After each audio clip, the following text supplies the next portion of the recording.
And then you become a photocopier, door-to-door photocopier Yeah. salesman. What made that? Was that random? I mean, how did you come to do that? It wasn't really random, and it's not quite as bad as it sounds. It wasn't quite door to door, but when I was coming out, I was actually involved in the student newspaper in the University Guardian. So I like writing, I like journalism. I wanted to be a journalist, and back in those days, in the mid 70s, Jane, there was newspapers closing down all over the place. You know, it was just a difficult time to try and get in. I think I got one interview with the Press and Journal to go up to Aberdeen, and I think it was over the phone, and it never really went much further.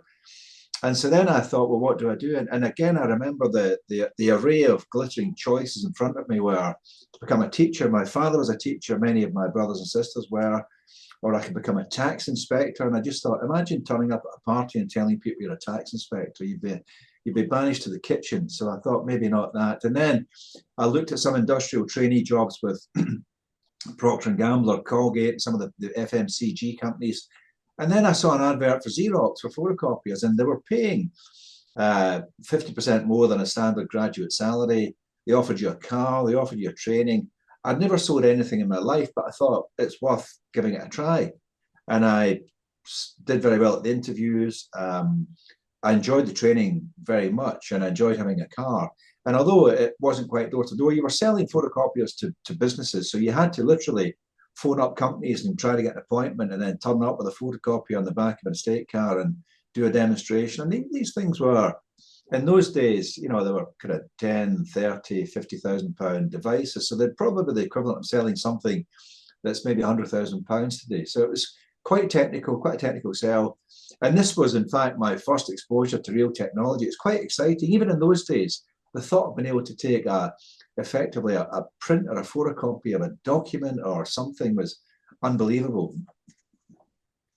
And did you so that was really your first hands-on encounter with technology? Yes, it was. And you found you liked it, did you? I mean, yeah. would you describe yourself as, you know, as a sort of technophile? I mean, yeah. I mean, I've never been a scientist. I've never known how to, you know, how the physics and the chemistry of it all works. But I think what was of more interest to me was what can you do with these things? You know, what business problem does it help you fix, rather than the underlying, you know, electrons and protons and neutrons and things. Yeah. Yes. Because you're obviously, in that sense, quite versatile. I mean, I obviously have known lots of journalists in my life, but not very many of them would be able to sell you a computer. I think so. It's a different set of skills, really. You're obviously quite versatile. Yeah, I mean, I think, and it does require a training in it. You do have to understand, you know, how, and it's very much similar, I think, to journalism. You have to ask the right sort of questions to elicit the answer. You know, again, if you with selling photocopiers, it's about, and selling anything, it's about talking to the potential customer and understand, letting them talk, asking open questions so they tell you all of their issues, all of their problems, and from which you can pick through in real time and figure out what the solution you've got that you can apply to it.